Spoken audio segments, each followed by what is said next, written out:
Olá a todos, eu sou o professor Jean Queiroz e na aula de hoje nós vamos falar sobre o retículo endoplasmático, suas funções e sua estrutura.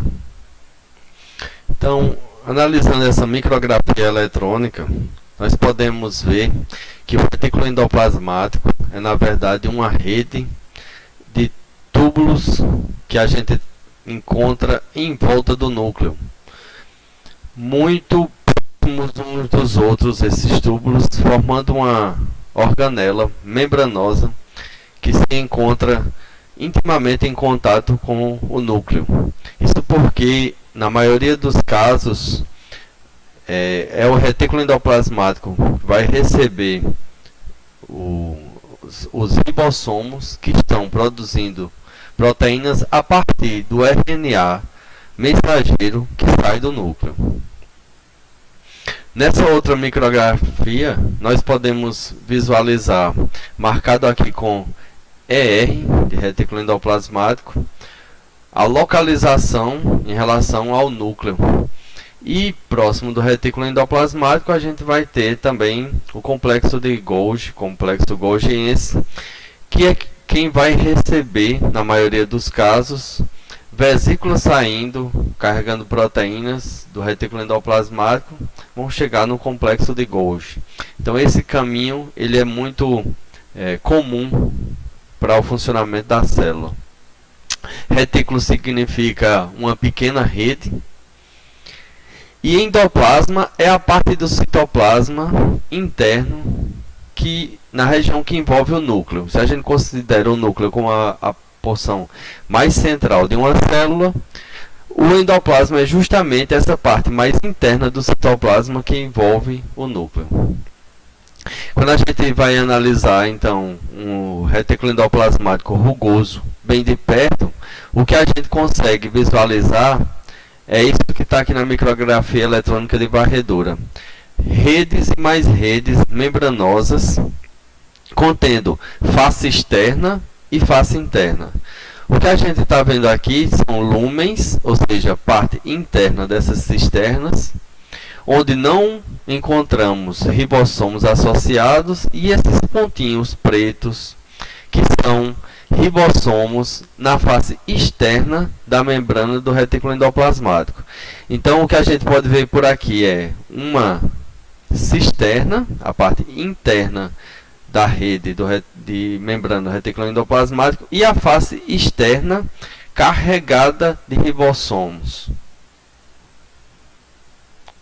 Tá, então aqui a gente tem a representação de uma célula animal, mostrando aqui o núcleo, proporção em tamanho, mitocôndria, que a gente vai estudar mais para frente na disciplina, o citoesqueleto da célula, pela primeira vez aparecendo citado aqui, certo? O esqueleto citoplasmático, a gente já viu do núcleo.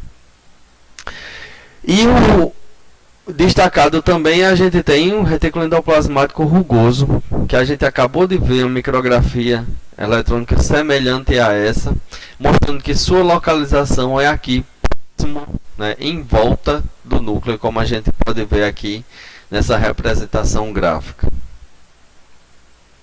Bom, então, muitos tipos celulares, quando começaram a estudar as estruturas celulares, foram verificando que fora do núcleo era encontrado uma coloração intensa de corantes que eram apropriados para material genético. Então, corantes acidófilos, ou seja, corantes básicos que têm afinidade por ácido, não coravam só o núcleo, corava também uma massa em volta do núcleo. E começaram então a estudar por que é que esse corante se acumulava naquela região. Então, por conta da afinidade pelo corante, inicialmente essa região da célula foi denominada ergastoplasma, ou em células nervosas, substância de início. Bom, então após o isolamento dessa região da célula, foi verificado que ali era rico em RNA. Certo? Então, muito do RNA que sai do núcleo vai acabar sendo direcionado para o retículo endoplasmático. Bom, então, com o advento da microscopia eletrônica, principalmente a microscopia eletrônica de varredura, conseguiram então analisar essa estrutura que ficava próximo do núcleo e conseguiram então aquela visualização que a gente estava tendo agora há pouco tempo, de que a gente tem uma rede de bolsas achatadas contendo ribossomos na face externa dessas bolsas. Ergastoplasma é uma palavra que deriva do grego ergosomai, que significa sintetizar. Então, desde o início, aquele local na célula foi identificado como um local de síntese, certo? Hoje a gente sabe que grande parte da síntese celular acontece no retículo endoplasmático. O rugoso sintetiza proteína e o retículo endoplasmático liso vai sintetizar lipídios.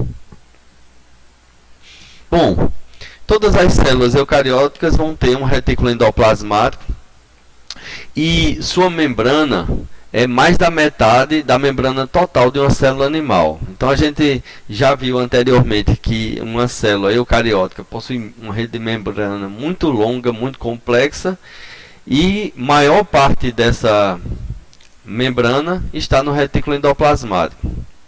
Então o que a gente vai ter ali é um labirinto de túbulos ramificados e vesículas que estão achatadas muito próximas umas das outras. Quando a gente faz uma visualização disso a partir de uma coloração de fluorescência, então tudo que a gente está vendo aqui em verde é marcação fluorescente, a gente está vendo uma face, algumas faces desse retículo endoplasmático, mostrando que a gente tem uma estrutura membranosa em volta do núcleo, e a gente também está vendo certos túbulos no retículo endoplasmático. Quando essa região dos túbulos é ampliada, o que a gente vê é isso daqui, um conjunto de túbulos que está posicionado muito próximo uns dos outros, formando então uma rede de túbulos com pouco espaço entre eles. Bom, então o retículo endoplasmático é essa região membranosa de túbulos anastomosados. Então eles são anastomosados profusamente, onde a gente tem uma região interna chamada de luz ou lúmen do retículo endoplasmático, ou cisterna do retículo endoplasmático, e uma face externa. Anastomose significa a comunicação entre vasos orgânicos ou dois pontos onde eles se reúnem. Então o que a gente está vendo aqui a partir dessa representação é que esses túbulos eles não estão isolados, não são túbulos isolados, eles têm comunicação entre eles. Bom, a partir desse momento a gente vai começar a analisar como acontece o transporte de substâncias dentro da célula. O retículo endoplasmático, por ter um papel central na produção de substâncias, desde proteína até lipídios, então a produção começa ali e ela vai se movimentando dentro da célula. Do retículo endoplasmático vai migrar para o complexo de Golgi, do complexo de Golgi vai se distribuir para as outras organelas, ou na parte de exocitose, a excreção de certas substâncias, e quando a gente fala de endocitose, substâncias são captadas pela célula e vão se fundir então com o lisossomo, e esse lisossomo é produzido a partir do complexo de Golgi também, sendo que essas enzimas lisossomais, a maioria delas foram produzidas lá no retículo endoplasmático. Então a gente tem toda uma rede de comunicação de vesículas, e o retículo endoplasmático tem um papel inicial na produção dessas vesículas. Bom, então a gente tem o lúmen do retículo endoplasmático, que é a região central da cisterna, Se a gente pensar numa cisterna de uma casa, a parte de dentro, o buraco, o local onde vai se acumular água, a gente vai chamar então de lúmen, em comparação. Então a gente vai ter o retículo endoplasmático, papel central na biossíntese de lipídios e proteínas, e também a produção de todas as proteínas transmembranas. Então todas as proteínas que vão ficar inseridas numa membrana, todas as proteínas que são intrínsecas, necessariamente vão ser produzidas lá no retículo endoplasmático. E hoje a gente vai ver como isso acontece. A produção de lipídios também acontece ali, no retículo endoplasmático liso. Então, todo lipídio é produzido ali, os lipídios de membrana principalmente, e eles vão sendo transportados na célula a partir de uma rede de vesículas, ou a partir de proteínas que vão fazer o transporte desses lipídios. Existe mais de uma forma de transportar, mas o local de síntese é no retículo endoplasmático. Os ribossomos que estão aderidos no retículo endoplasmático vão caracterizar aquela região como retículo endoplasmático rugoso, certo? Porque inicialmente foi descrito a partir das micrografias que tinha rugas, certo? Aquelas bolinhas que a gente vê no retículo endoplasmático, aqueles pontinhos pretos que a gente viu na micrografia eletrônica, caracterizou na nomenclatura o retículo endoplasmático ali como rugoso. Então, o retículo endoplasmático, ele capta, ele recebe a proteína que está começando a ser sintetizada, certo?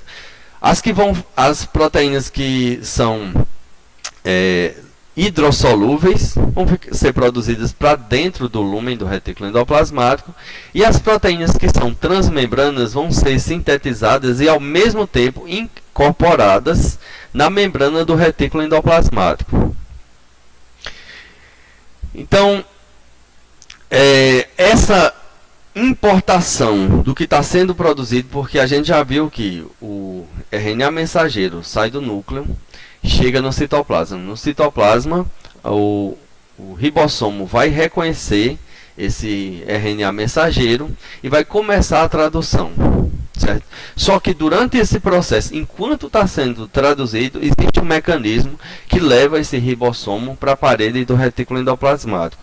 Então, aquele conjunto de ribossomos na parede do retículo endoplasmático nada mais é ribossomos que estão sendo recrutados para aquele local. Eles não estão presos ali.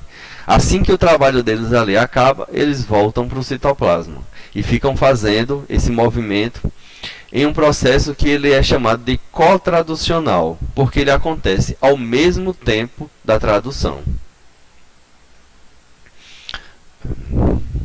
Bom, então o que a gente está vendo aqui, nessas representações, a gente tem aqui uma micrografia em que a coloração mostra uma célula com um grande retículo endoplasmático, ou seja, uma rede muito grande.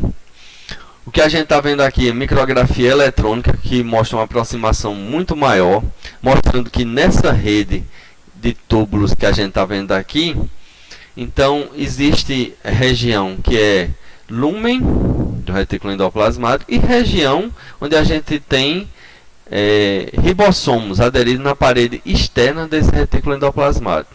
A partir dessas micrografias são construídos então modelos esquemáticos mostrando como é que é então esse retículo endoplasmático.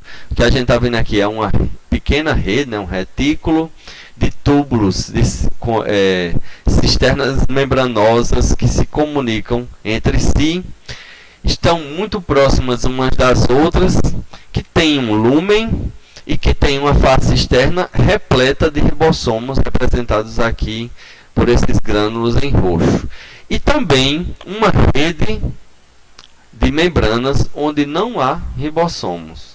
Nessa rede onde não há ribossomos, nós chamamos de retículo endoplasmático liso. Ele é liso porque não possui as granulosidades que o retículo endoplasmático rugoso possui, que é a presença de ribossomos. Como é que isso foi identificado? Então, a partir do estudo de microssomos, certo? Foi feita da seguinte maneira. Os microssomos, eles são pequenas vesículas resultantes da fragmentação e rompimento do retículo endoplasmático, certo? Isso é visualizado, esses pequenos fragmentos, aqui nessa micrografia eletrônica, mostrando então esses microssomos. Então, o retículo endoplasmático, ele foi retirado de uma célula, e ao fazer isso, ele formou pequenas vesículas. Algumas dessas vesículas não contêm ribossomo na sua face externa, e muitos outros contêm ribossomo na sua face externa, ainda ficaram aqui aderidos. Então, esses microssomos, dessa forma, foram capturados e colocados em um tubo para centrifugação, em um gradiente crescente de sacarose, o que iria separar esses componentes por densidade. Quando foi feita então essa centrifugação, e eu vou já mostrar para vocês como acontece um processo de centrifugação, a gente teve a separação do que era retículo endoplasmático rugoso e do que era retículo endoplasmático liso.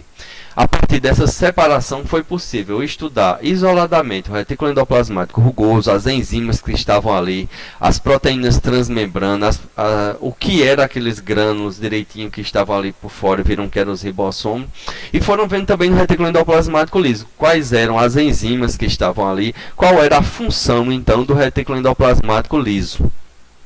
No processo de centrifugação, nós podemos exemplificar o que é feito no laboratório a partir dessa animação. A gente tem aqui uma suspensão de água contendo cinzas, e isso fica misturado. Quando eu coloco esse tubo numa centrífuga, ela vai girando em uma alta rotação, fazendo assim com que a força G no seu interior seja muito grande. Dessa forma, o que a gente vai ter é a água separada, e as cinzas, que são mais pesadas do que a água, ficam no final. Isso é o que foi feito então com os nossos microssomos. Bem, a partir dessa separação, a gente começa a poder visualizar melhor o que é que acontece na célula que tem muito ou que tem algum retículo endoplasmático liso. O que a gente está vendo aqui é uma célula que tem uma pequena quantidade de retículo endoplasmático rugoso e uma grande quantidade de retículo endoplasmático liso. Então, sempre da mesma forma que a gente tem visto anteriormente, existe um desenho, uma arte gráfica feita a partir de micrografias eletrônicas. E aqui a gente vai ver a representação do retículo endoplasmático rugoso, com suas cisternas comunicadas, o lúmen e a face externa repleta de ribossomos, e aqui o retículo endoplasmático liso, que a única diferença é que a gente não vê ribossomos nas suas paredes. Então, aqui nessas micrografias a gente consegue diferenciar bem o que é o retículo endoplasmático liso, e a gente está vendo aqui muitas vesículas, cisternas e estruturas que são apenas de membrana, no que a gente consegue visualizar. Já no retículo endoplasmático rugoso, prestem bem atenção que aqui nesse ponto, certo? Aqui nesse ponto é onde a gente encontra o lúmen, então a cisterna desse retículo endoplasmático rugoso. E olhando aqui do lado de fora, certo? O lado interno e o lado externo desse túbulo, a gente vai ter então ribossomos aderidos nessa parede.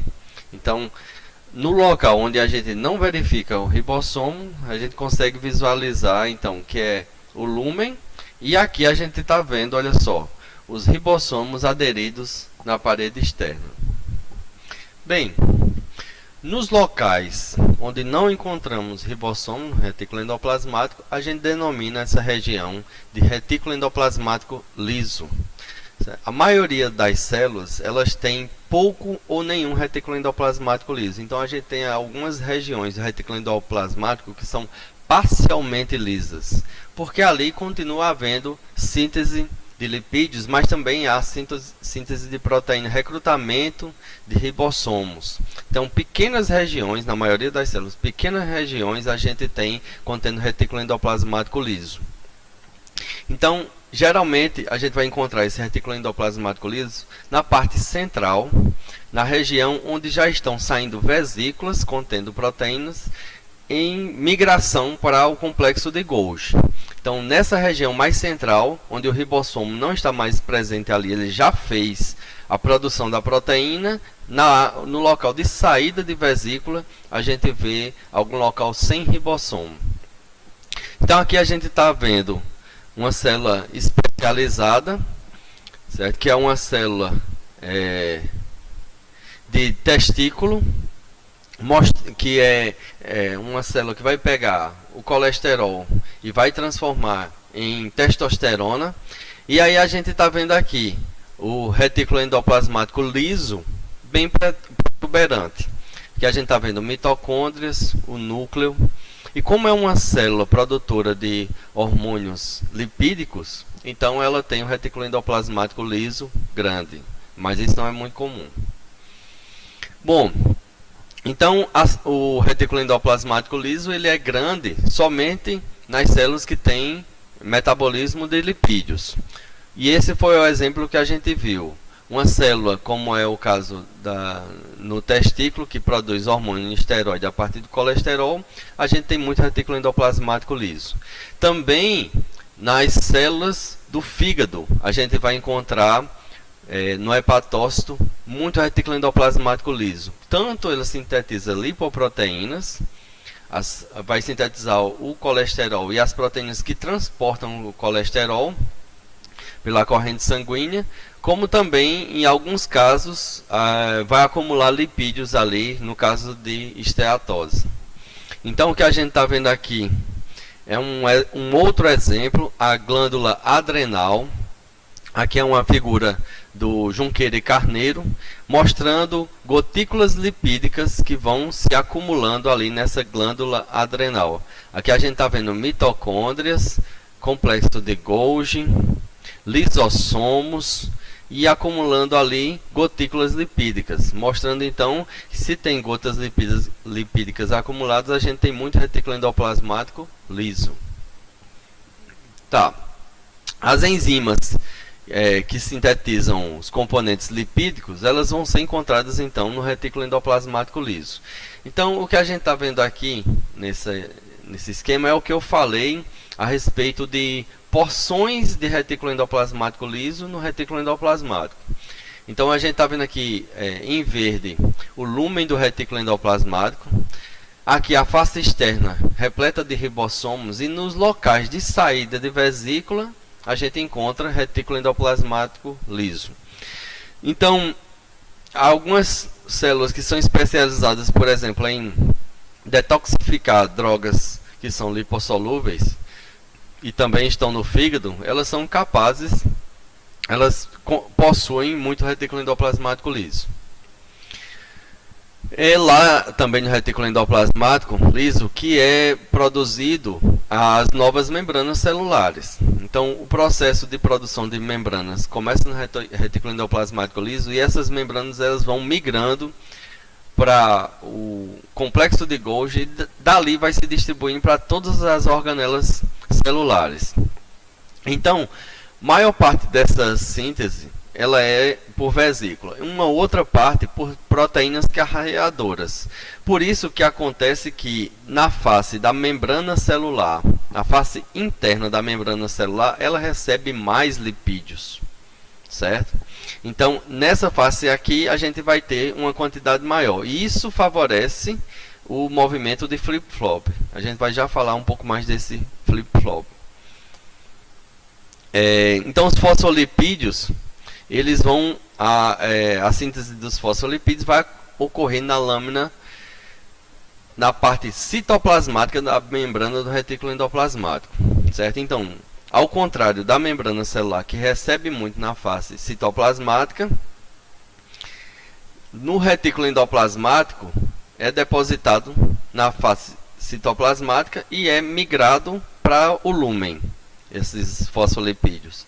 Na membrana celular recebe na face citoplasmática e por flip-flop vai migrar para a face externa da célula. Então, a gente já falou do flip-flop e ele vai ser forçado quando os lipídios, os fosfolipídios são produzidos no citoplasma, direcionados para o retículo endoplasmático liso e transportado por proteínas, certo? Então, esse mecanismo de transferência vai levar então a esse desequilíbrio entre os lipídios de membrana, fazendo com que esse flip-flop ele acabe se tornando espontâneo. Então, o que a gente está vendo aqui nessa representação esquemática são fosfolipídios de membrana, a região da cabeça de fosfato e aqui os ácidos graxos, certo? Ambos os lados da membrana. Como um lado da membrana, na face citosólica, tanto retículo endoplasmático quanto na membrana celular, vai receber muito mais fosfolipídios, então existe um desequilíbrio entre as camadas, e isso vai fazendo com que a camada externa ela vá abrindo, distanciando os lipídios que tem aqui. Isso força com que os lipídios que estão aqui sobrecarregados na face citoplasmática migrem para outra face, para que isso daqui atinja um equilíbrio.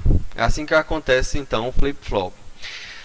A proteína que carrega, né? A gente tem uma proteína que é transportadora que vai então. Esse aqui figura também do Junqueira e Carneiro.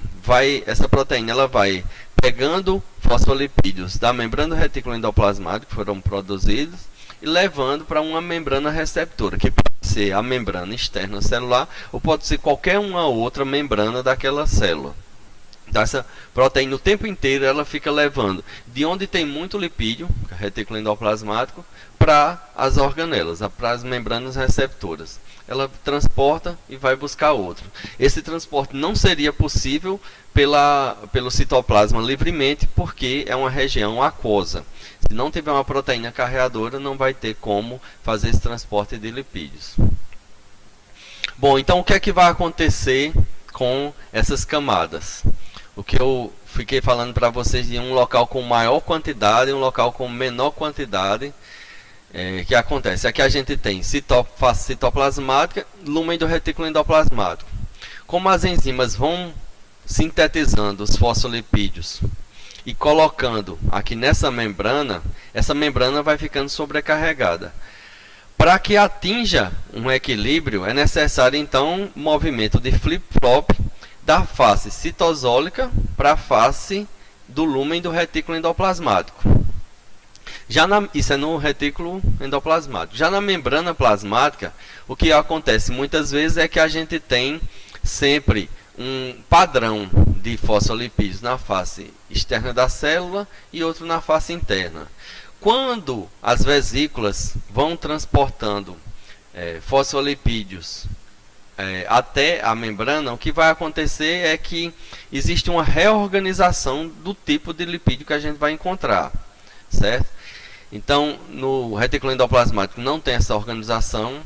Durante o processo de transferência de vesículas, isso também não vai acontecer, essa reorganização, mas quando chega na membrana celular, na membrana externa da célula, existe sempre uma reorganização desses fosfolipídios.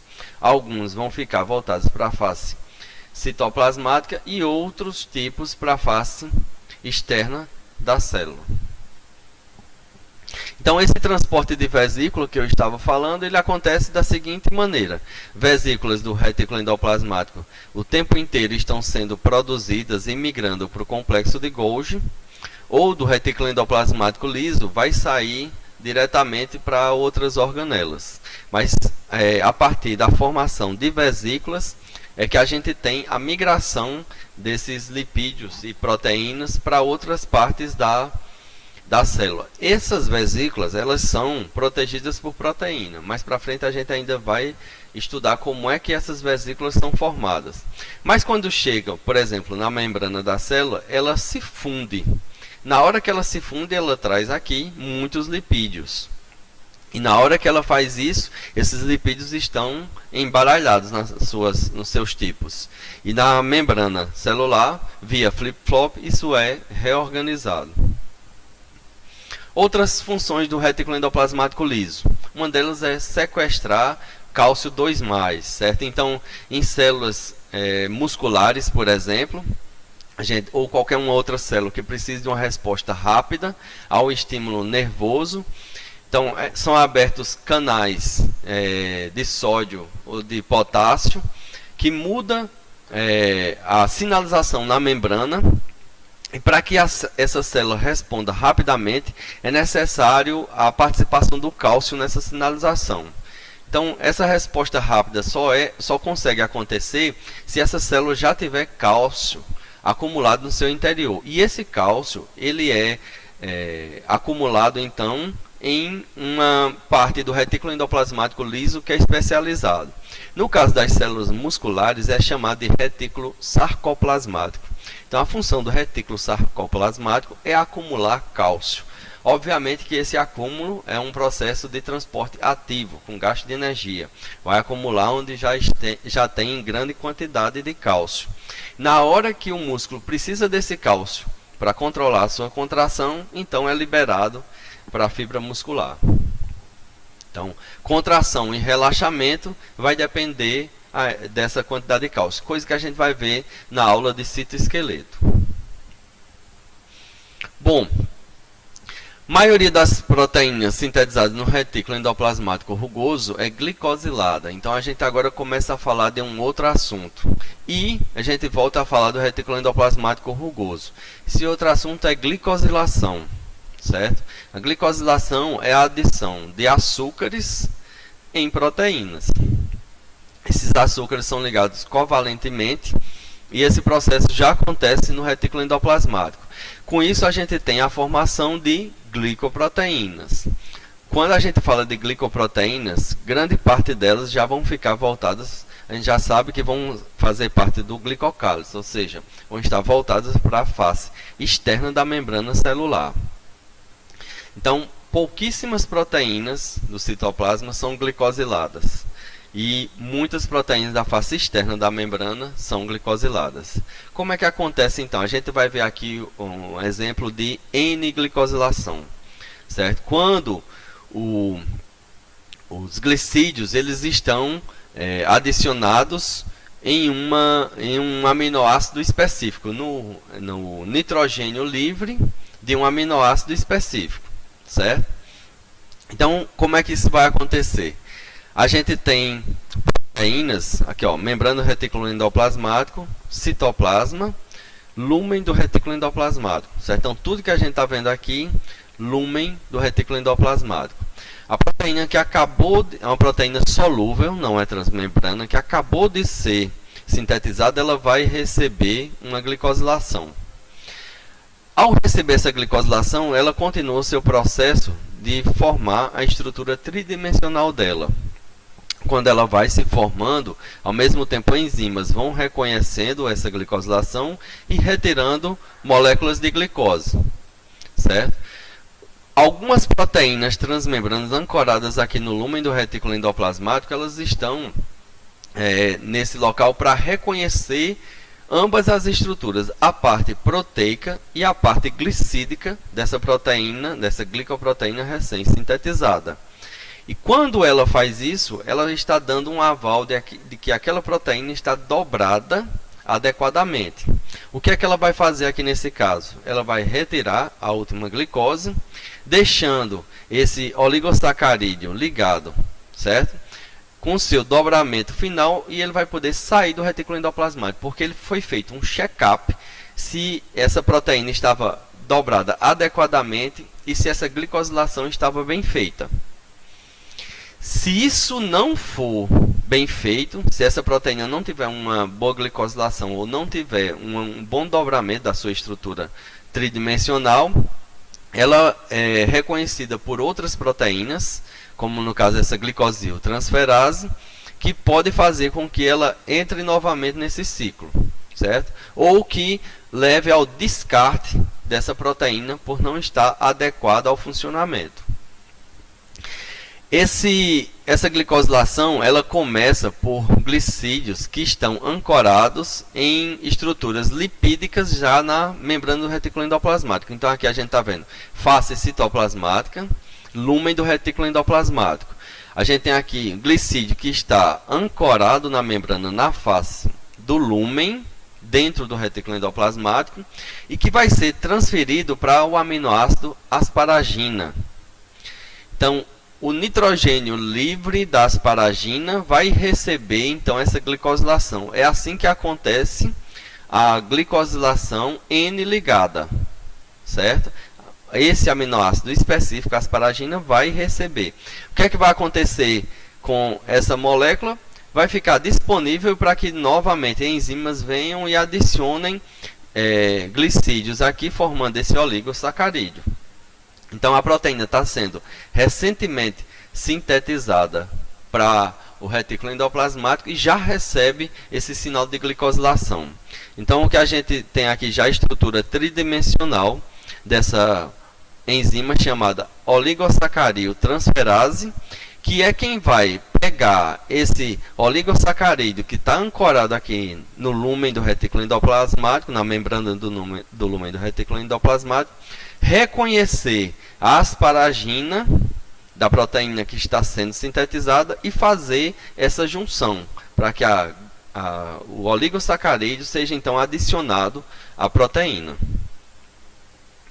Então aqui a gente estava nas figuras do Alberts e volta aqui na figura do Junqueira e Carneiro para ver como é que é uma sequência disso. Então aqui a gente está vendo citoplasma, ribossomo que foi recrutado para o retículo endoplasmático, vai encontrar um poro, uma proteína poro do retículo endoplasmático, vai começar a produzir proteína para aqui. Na membrana do retículo endoplasmático tem o dolicol, uma estrutura lipídica que vai ancorar esse oligosacarídeo. Quando a proteína está sendo produzida, então vem a oligosacariltransferase e transfere o oligosacarídeo para a proteína, né, na asparagina, e assim a gente vai ter no final uma glicoproteína produzida. Então, durante esse tempo, a proteína vai sendo produzida e dobrada, e acontece algumas pequenas modificações na estrutura do oligosacarídeo. Isso dá sinalização adequada de que essa proteína ela foi bem sintetizada. Tá. Então, qual é a participação do retículo endoplasmático na tradução? Certo? Então a gente viu que os ribossomos eles migram do citoplasma para o retículo endoplasmático. Como é que isso acontece?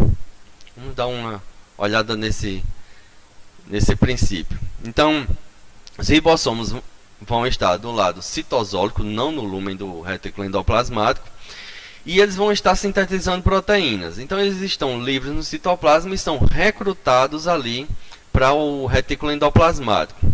Para isso, precisa ter uma sequência sinalizadora, certo?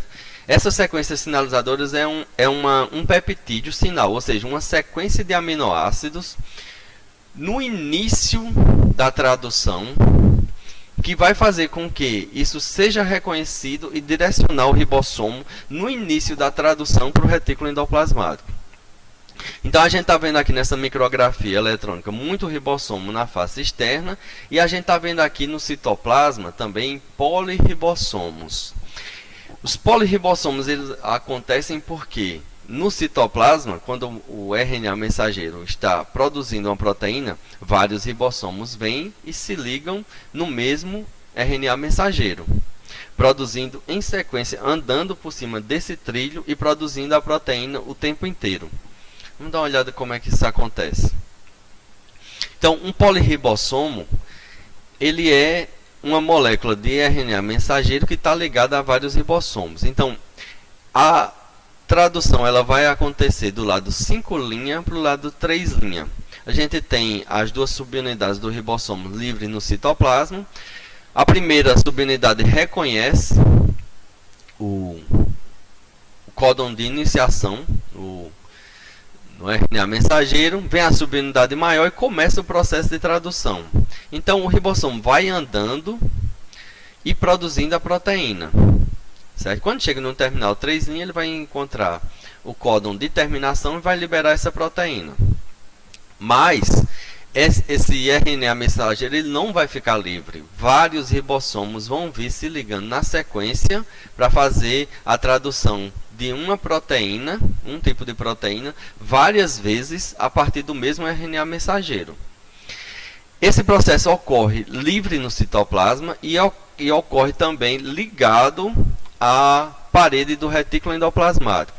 Então, a partir de uma proteína que reconhece a sequência de sinalização da proteína que está sendo recém-sintetizada, traz esse ribossomo para o retículo endoplasmático. Então, vários ribossomos vão ficar ligados ao retículo endoplasmático e mandando a proteína que eles estão produzindo aqui para o retículo endoplasmático. Mas um RNA mensageiro só passando por vários ribossomos para poder produzir várias proteínas a partir de um mesmo RNA mensageiro. Aqui a gente vai conseguir ver como isso acontece nessa animação. Então, assim que uma molécula de RNA mensageiro é sintetizada, ela é então reconhecida pelos ribossomos. Os ribossomos vão se ligar no RNA mensageiro e vão começar a lê-lo e produzir proteína, que está sendo representada aqui em verde.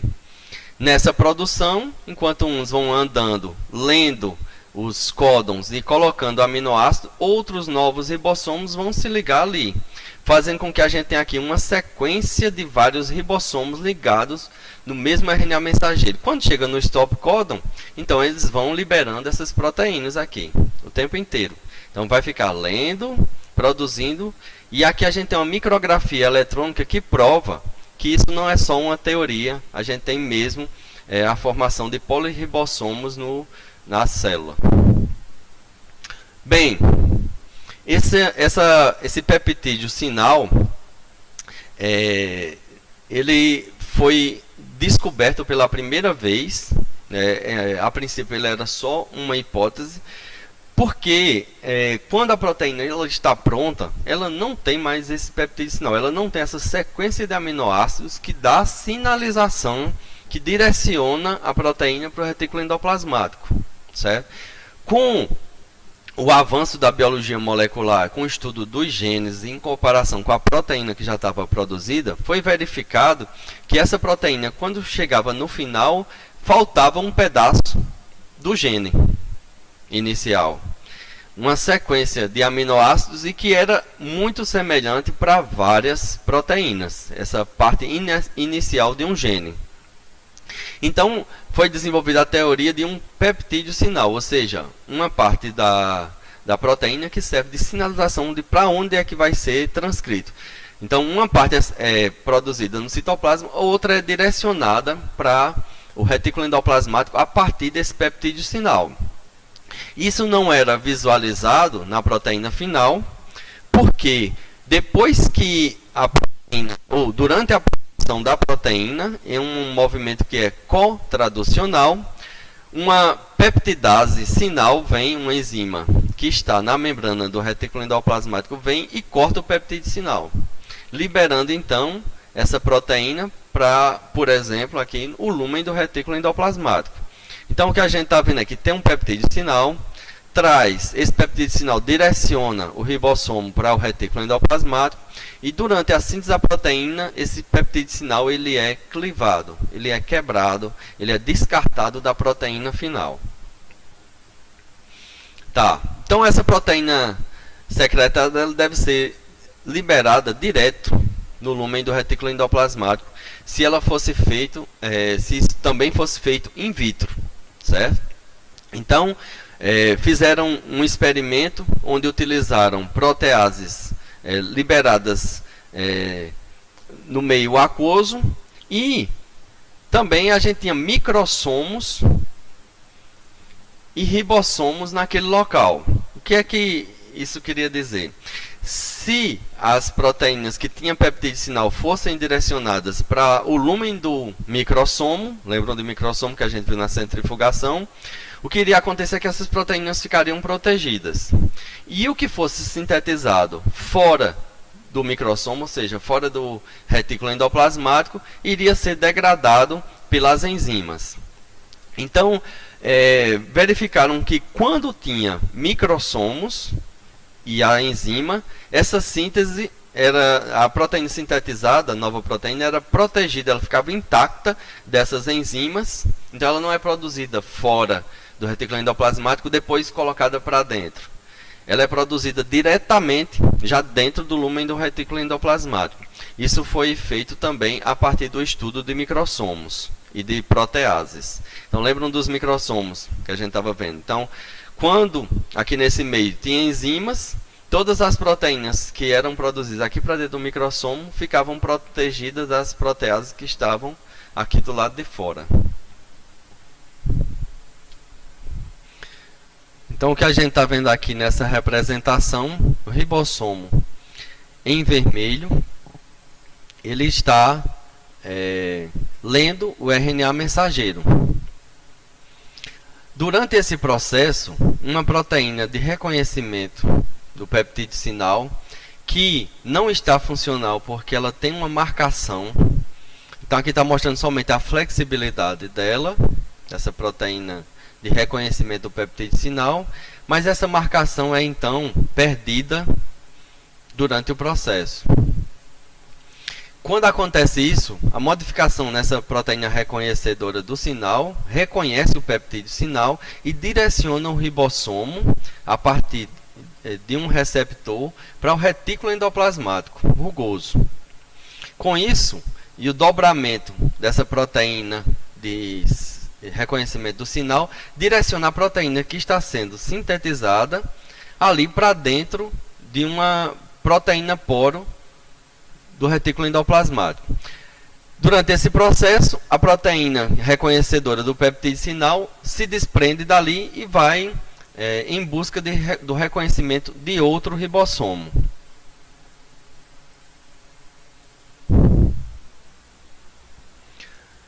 A partir do vídeo que a gente acabou de ver, a gente pode analisar que a gente tem então essa estrutura daqui da partícula reconhecedora de sinal, partícula de reconhecimento de sinal, que a gente vai chamar a partir de agora de PRS. Então, essa sequência sinalizadora ela vai ser reconhecida a partir da ligação da PRS e do receptor da PRS, certo? Então, precisa que tenha também o receptor da PRS, que vai ficar, então, na membrana do retículo endoplasmático. Então, a PRS direciona o ribossomo para o receptor da PRS. Então, o que é que a gente vai ter? O ribossomo que está sintetizando uma nova proteína, lendo o RNA e sintetizando uma nova proteína. Se ele tiver um peptídeo sinal, vai ser reconhecido pela PRS, certo? Que aqui está descrito a partir do inglês, SRP. Vai ter o reconhecimento, vai se ligar aqui, por se dobrar, vai se ligar com o ribossomo e vai direcionar esse ribossomo para o receptor da PRS, certo? E isso vai trazer para o retículo endoplasmático o ribossomo sintetizando a proteína. Isso é um movimento que ele é co-traducional. Co-traducional, porque acontece ao mesmo tempo da tradução. Então, durante o processo de tradução, acontece esse direcionamento para o retículo endoplasmático. Então, vamos ver aqui o que é que acontece com a PRS. Ela vai reconhecer peptídeo sinal, vai se dobrar, se ligando ao ribossomo, trazer esse conjunto para a proteína de reconhecimento da PRS, receptor da PRS, e quando essa proteína está sendo produzida, ela vai utilizar essa proteína translocadora, certo? Para poder iniciar essa síntese para o lúmen do retículo endoplasmático.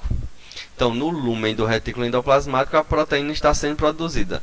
Então, o ribossomo agora ele vai ficar livre, voltar para o citoplasma, e a PRS ela se desliga do seu receptor e vai para o citoplasma também reconhecer um novo peptídeo sinal. Então, depois, esse peptídeo sinal ele é clivado, como a gente falou anteriormente. Então, essa sequência ela vai ser clivada por uma peptidase. E isso tem duas funções, certo? Então a sequência sinal ela tem duas funções. Vai direcionar a proteína que está sendo sintetizada para o retículo endoplasmático e vai servir também como um sinal de transferência por aquela proteína de transferência para o lúmen do retículo endoplasmático, certo? Ela vai ajudar na abertura, no reconhecimento daquele poro que tem no retículo endoplasmático. Então, o peptídeo sinal é a primeira estrutura a ser reconhecida pelo poro para poder a proteína que está sendo produzida ir para o lúmen do retículo endoplasmático. Então, durante esse processo, a gente tem aqui um outro exemplo. Prestem bem atenção. Essa agora é uma proteína que ela é transmembrana.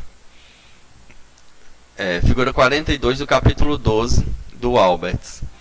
Então, o peptídeo sinal, ele ajuda a trazer a proteína que está sendo sintetizada para o retículo endoplasmático. É a primeira parte da proteína que é reconhecida, então, pela proteína translocadora. Vai se inserir aqui e a proteína que está sendo produzida agora ela está sendo lançada para o lúmen, mas ela fica, uma parte dela, ancorada ainda na proteína translocadora, certo?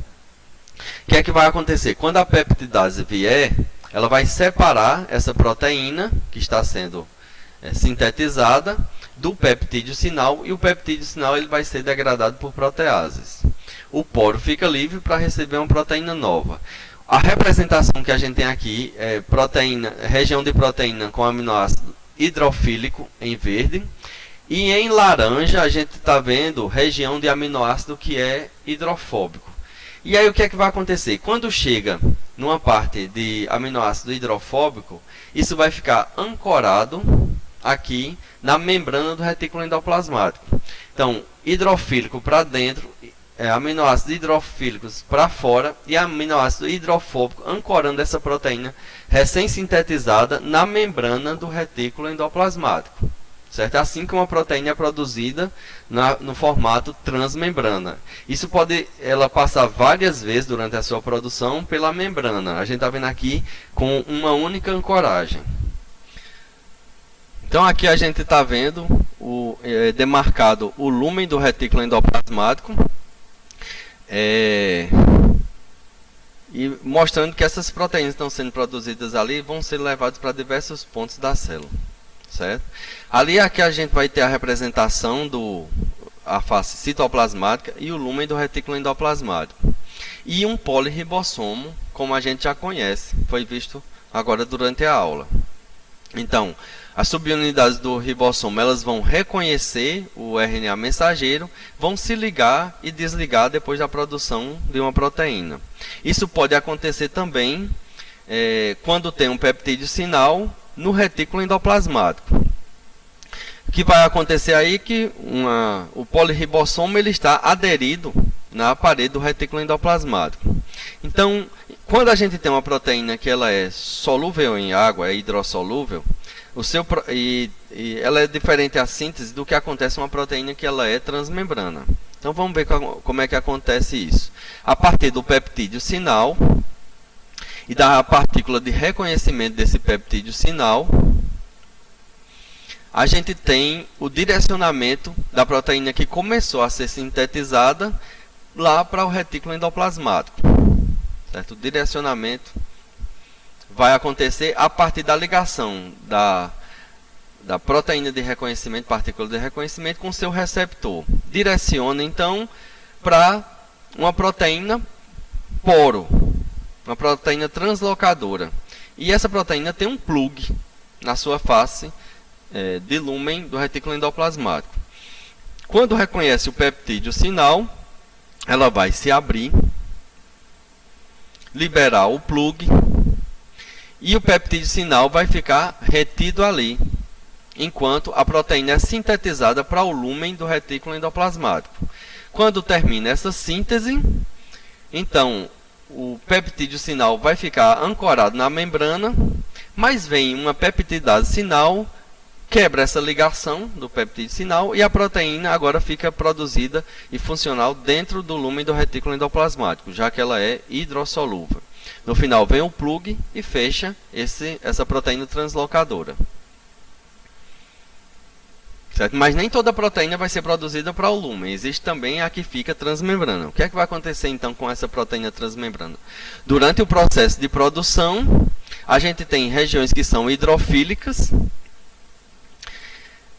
e tem regiões que são hidrofóbicas também. E essas regiões hidrofóbicas vão ficar na transmembrana. O peptídeo sinal, que ainda está lá, ele vai ajudar nessa ancoragem inicial. Então, quando vem a parte que é sequência de aminoácido hidrofóbico, ela vai ficar retido na proteína translocadora, certo? E aí vai liberar essa proteína que foi recém-sintetizada direto para a membrana do retículo endoplasmático. E agora a gente tem uma proteína transmembrana. Então a gente viu proteína hidrossolúvel produzida para o lúmen, proteína transmembrana produzida direto na membrana do retículo endoplasmático. Só que essa proteína ela pode passar várias vezes pela membrana. Como é que isso acontece? Então ela tem várias regiões, vários peptídeos hidrofóbicos que sinalizam que ela deve passar mais de uma vez pela membrana.